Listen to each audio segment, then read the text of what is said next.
Hello दोस्तों, आपका बहुत बहुत स्वागत है हमारे channel short news Y Vineet में। आपके सामने मैं विनीत हूँ। दोस्तों, आज हम बात करेंगे, जैसा कि खबर निकल के आ रही थी 4 नवंबर 2025 को इंडिया और इजराइल के बीच में एक काफ़ी मजबूत डिफेंस एमओयू साइन हुआ है, जिसे बोलते हैं मेमोरेंडम ऑफ अंडरस्टैंडिंग। दोस्तों, मुझे लगता है जो डिफेंस एमओयू है इजराइल और हिंदुस्तान के जो संबंध है वो आगे चल के वो एक मील का पत्थर साबित हो सकता है। दोस्तों, अब हम आगे बात करते हैं। हम पहले बात कर लेते हैं जो एमओयू साइन हुआ है उसमें जो की पॉइंट है, जो मुख्य बातें हैं उसके बारे में।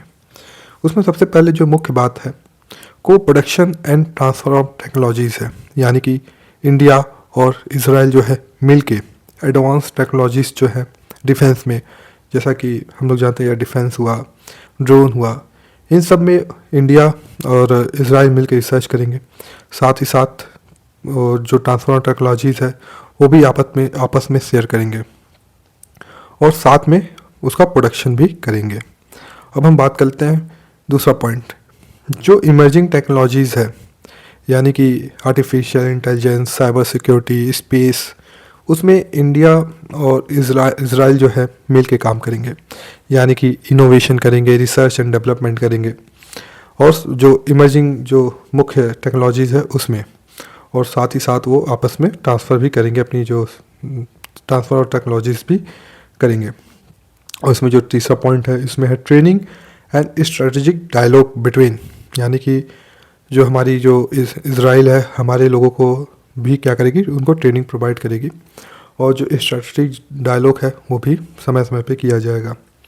दोस्तों, अब हम बात कर लेते हैं इजराइल ने जो है ऐसा क्यों स्टेप लिया, क्यों उसने इंडिया को चूज़ किया। आइए हम लोग उसको समझ लेते हैं पहले। दोस्तों, अब हम बात करते हैं, जैसा कि हम लोग जानते हैं लगभग 2 साल हो चुका है इजराइल ने कैसे गाजा पर अटैक किया और गाजा में कैसे नरसंहार और क्या स्थिति हुई, हम लोग से छुपा नहीं है, सब जानते हैं।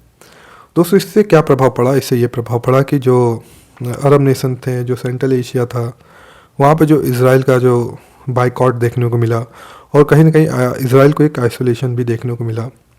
तो इजराइल को इन सब से एक निकलना था, तो इजराइल के लिए सबसे उचित जो पार्टनर था वो इंडिया उभर के निकला, क्योंकि जो इजराइल और इंडिया के बीच में संबंध है काफ़ी गहरे है और घनिष्ठ है और काफ़ी मजबूत है। तो इजराइल ने इंडिया को चूज़ किया। पहले बात है क्योंकि इंडिया के पास एक बड़ा मार्केट है, चाहे वो डिफेंस की बात हो चाहे वो कमर्शियल प्रोडक्ट की बात हो, हिंदुस्तान के पास एक बड़ा मार्केट है। अगर हम डिफेंस की बात करें तो इंडिया लगभग अपने जो ज़रूरियात के लगभग 60% आर्म्स को इंपोर्ट करता है। वो भी जो इंपोर्ट्स होते हैं हम लोग जानते हैं रशिया डोमिनेटेड ही होते हैं। तो एक इजराइल के लिए भी एक जो एमओयू है वो विन विन सिचुएशन की तरफ बढ़ रहा है। अब हम बात कर लेते हैं जो ये जो एग्रीमेंट होगा उसका रीजन में क्या इम्पैक्ट पड़ने वाला है। पहले हम बात कर लेते हैं साउथ एशिया में, जहाँ पे हमारा प्यारा भारत है। हम लोग जानते हैं जो हमारे एडवर्सरीज़ हैं, फॉर एग्जांपल चीन हुआ, पाकिस्तान हुआ। चीन ने काफ़ी जो अपना इलेक्ट्रॉनिक वॉरफेयर है, स्पेस है और जो एडवांस टेक्नोलॉजीज है, चाइना इसमें काफ़ी तेज़ी से आगे बढ़ रहा है।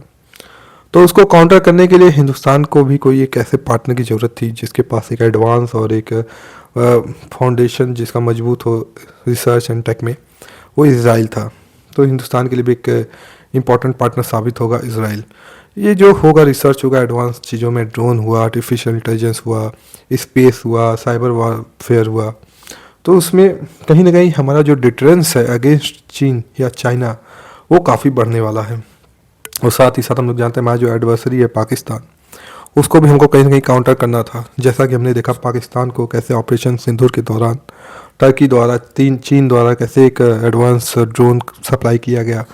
ये तो हमारे डिफेंस का शुक्रिया है कि उसने उसको ध्वस्त कर दिया। और हम बात कर लेते हैं इकोनॉमिक स्पिल ओवर। जैसा कि हम लोग जानते हैं ये जो एमओयू वो साइन हुआ है उसमें को production and transfer of technologies की बात हुई है, यानी कि जो भी रिसर्च होंगे, जो भी इसमें से प्रोडक्ट बनेंगे, उसका जो मैन्युफैक्चरिंग होगा, कहीं उसका जो प्लांट लगेगा कहीं हिंदुस्तान में भी लगेगा, क्योंकि वहाँ पे जो कॉस्ट ऑफ लेबर है काफ़ी कम है। तो उससे क्या होगा, उससे एम्प्लॉयमेंट जनरेशन होगा, एक जो इकोनॉमिक बूस्ट भी पूरे रीजन को मिलेगा, यानी कि ओवरऑल सब विन विन सिचुएशन है एक। अब हम बात कर लेते हैं मिडिल ईस्ट में क्या होने वाला है। जैसा कि हम लोग जानते हैं मिडिल ईस्ट में सऊदी अरेबिया है, ईरान है, कुवैत है, बहरीन है और इजिप्ट जैसे देश शामिल हैं। तो यहाँ पे हमको क्या देखने को, इजराइल का जो अभी कंडीशन है काफ़ी, मतलब कि जो गाजा वार की वजह से इजराइल को काफ़ी आइसोलेशन और बाइकआउट भी देखने को मिला है। तो इंडिया के लिए क्या बात है इसमें हम समझ लेते हैं। इंडिया को यहाँ पे बैलेंस डिप्लोमेसी भी शो कर रही है, क्योंकि हमारा जो काफ़ी प्रोजेक्ट जो है ऑलरेडी चल रहा है मिडिल ईस्ट में। फॉर एग्जांपल हम ईरान की बात कर ले, ईरान में चाबहार पोर्ट चल रहा है, डेवलपमेंट चल रहा है। अब हम बात कर लेते हैं India middle east Europe economic corridor की बात कर ले, जो कि ईरान जो स्ट्रेट ऑफ हरमूज है उसको बाई का पास करके एक अल्टरनेटिव रूट डेवलप करने की बात चल रही है। तो उसमें इंडिया भी एक इम्पॉर्टेंट पार्टनर है। हम चाहे बात कर लें जो इंडिया, इजराइल, यूएस और यूएई का जो वहाँ पे एक ग्रुप बन रहा है उसकी बात कर लें, या अब्राहम अकॉर्ड की बात कर लें जिसमें इसराइल को अरब देश मान्यता दे रहे थे।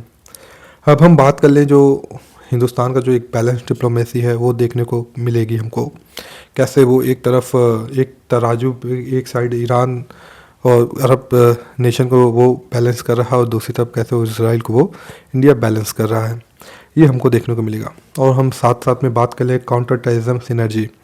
जैसा कि हम लोग जानते हैं एक हम लोग पाकिस्तान हम लोग का जो एडवर्सरी कंट्री है, कैसे हमारे कश्मीर और जम्मू एंड कश्मीर रीजन में कैसे वो टेररिज्म एक्टिविटीज़ को प्रमोट करता है, इस पे स्टेट स्पॉन्सर टेररिज्म को प्रमोट करता है। वही कुछ हाल मिलता जुलता हाल वही इजराइल में भी हमको देखने को मिलता है, कैसे जो हमास जो टेररिस्ट ऑर्गेनाइजेशन है कैसे उससे हमास में अटैक किया, ये किसी से छुपा नहीं है। तो एक जो काउंटर टेररिज्म का सिनर्जी है वो आपस में इंडिया और इजराइल में एक सिनर्जी देखने को मिलेगी और लोग आपस में काउंटर ऑपरेशन और ये करेंगे। अब हम बात कर लेते हैं ग्लोबल लेवल पे, एक ग्लोबल शिफ्ट की हम बात कर लेते हैं। ऐसा भी कुछ एक्सपर्ट कह रहे हैं कि डाइवर्सिफिकेशन फ्रॉम ट्रेडिशनल सप्लायर। जैसे हम लोग जानते हैं कि हिंदुस्तान लगभग 60% जो उसका निर्यात है डिफेंस प्रोडक्ट का वो हम लोग रशिया से करते हैं। तो हम रशिया भी कहीं ना कहीं यूक्रेन वार में फंसा हुआ है, तो जो उसकी सप्लाई है कहीं ना कहीं कंस्ट्रेंट देखने को मिल रही है। जैसे कि हम लोग जानते हैं S-400 हो, S-500 हो, तो कहीं ना कहीं रशिया खुद एक वार में लिप्त है। तो हमको अपनी जो सप्लाई है उसको इंश्योर करना चाहिए। तो गवर्नमेंट ऑफ इंडिया भी उसको डाइवर्सिफाई कर रही है एक इजराइल के रूप में। अब हम बात कर लेते हैं ग्लोबल पावर रिकॉन्फ़िगरेशन की भी बातें की जा रही हैं। हम बात कर लें ये रिकॉन्फ़िगरेशन किस चीज़ का हो रहा है। हम बात कर लेते हैं पहले इजराइल के बारे में। इजराइल को एक मार्केट की ज़रूरत थी और ये मार्केट जो है एक इंडिया एक बड़ा मार्केट है, एक ये इजराइल के लिए एक फ़ायदे का सौदा है। अगर हम इंडिया की बात करें तो ये इंडिया के लिए जो है ये जो इंडिया की ऑटोनॉमी है उसको इन्हेंस करेगा और जो मल्टीपोलर वर्ल्ड ऑर्डर है इंडिया की जो पॉलिसी है उसको भी उस पर भी वो काफ़ी सूटेबल उतर रहा है। अगर हम चैलेंजेस की बात कर लें, पाकिस्तान और चीन की जो सिनर्जी है और अरब नेशन को भी हमको साथ साथ काउंटर करना पड़ेगा। ये जो अरब नेशन से हम लोग के काफ़ी अच्छे घनिष्ठ संबंध हैं। जैसे कि हम लोग जानते हैं हमारे जो काफ़ी इंडियन डायस्पोरा जो है अरब नेशंस में यानी कि यूएई में, सऊदी में हमारे लोग काम करने जाते हैं, तो उनको भी ध्यान में रखते हुए हमको ये बैलेंस करना होगा। साथ ही साथ जो इंडिया का एक पुराना पॉस्चर है नॉन अलाइनमेंट, उसको भी हमको अंडरस्कोर करते हुए और चलना पड़ेगा। दोस्तों हम आशा करते हैं कि ये छोटा सा वीडियो आपको पसंद आया होगा। अगर पसंद आया होगा तो उसको लाइक और सब्सक्राइब जरूर करें। आपका बहुत बहुत धन्यवाद। Thank you very much.